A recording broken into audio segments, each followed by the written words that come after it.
তেজগাঁ থেকে আমাদের সঙ্গে যুক্ত হচ্ছেন সহকর্মী মোহাইমিনুল খান অপু। তার কাছ থেকে জানি কি অবস্থা এখন। অপু, আমাদেরকে জানাবেন, এখনো কি সড়কে অবস্থান আছে, এখনো বিক্ষোভ আছে? রাস্তা তো মনে হচ্ছে না এখনো যান চলাচল স্বাভাবিক হয়েছে।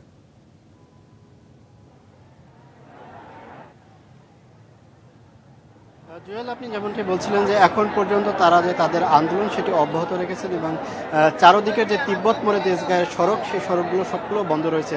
তাদের সাথে আমাদের কথা হয়েছে যখন আমরা দুপুর 2টা নাগাদ এখানে এসেছিলাম, ঠিক 4 ঘন্টা ধরে তাদের এই আন্দোলন চলছে। তখন তারা আমাদেরকে যেটি বলেছেন যে মহানবী হজরত মুহাম্মদ সাল্লাল্লাহু আলাইহি ওয়াসাল্লামকে নিয়ে এই কোহিনুর কেমিক্যালস কসমেটিক্সের যে কারখানা, এই কারখানার একজন ঊর্ধ্বতন কর্মকর্তা তিনি কিন্তু মহানবী হযরত মুহাম্মদ সাল্লাল্লাহু আলাইহি ওয়াসাল্লামকে নিয়ে কটূক্তি করেন। সেই কটূক্তির প্রেক্ষিতেই কিন্তু এখানে এই কারখানায় প্রায় 1000 খানেক শ্রমিক তারা কিন্তু দুপুর 2টা থেকে এই তেজগাঁর সবগুলো সড়ক বন্ধ করে তারা কিন্তু তাদের আন্দোলন চালিয়ে যাচ্ছেন।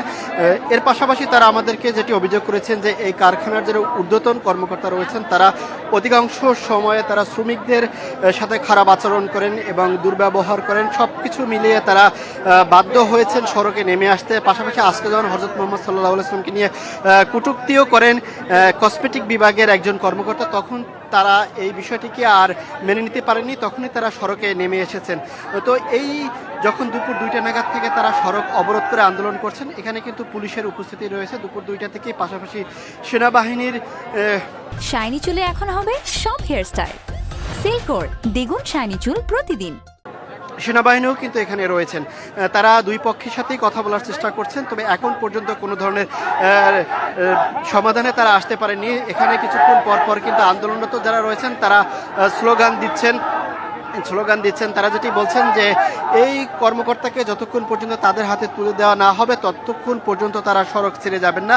তবে যিনি কটূক্তি করেছেন সেই কর্মকর্তা কিন্তু এখনো এই কারখানাটির ভিতরেই রয়েছেন, এমনটি কিন্তু বলছেন এখানকার শ্রমিকরা। পাশাপাশি পরিস্থিতি নিয়ন্ত্রণে যে পুলিশ এখানে রয়েছে, তাদের সাথে সেনাবাহিনীও রয়েছে, তারা পরিস্থিতি নিয়ন্ত্রণ করার চেষ্টা করছেন। তবে এখন পর্যন্ত কোনো পক্ষই কিন্তু সড়ক থেকে সরে যাননি। তবে তারা যেই দাবিটি করেছেন তাকে চাকরিচ্যুত করার একটি বিষয় তারা তুলে নিয়ে এসেছেন এবং তাদের দৃষ্টান্তমূলক যে শাস্তি, ধর্মীয় অনুভূতিতে আঘাত করার জন্য সেই শাস্তির দাবিও কিন্তু জুয়েল তারা করেছেন।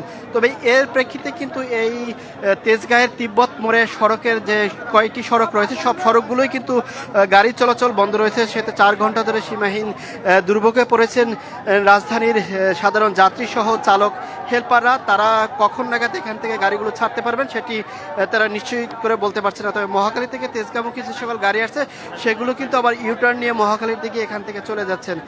তো জুয়েল, রাজধানীর মহাখালীর কোহিনুর কসমেটিক গার্মেন্টসের সামনে থেকে এই ছিল এখনকার পর্যন্ত আপনি জানাচ্ছিলেন। অনেক ধন্যবাদ মোহাইমিনুল খান অপু।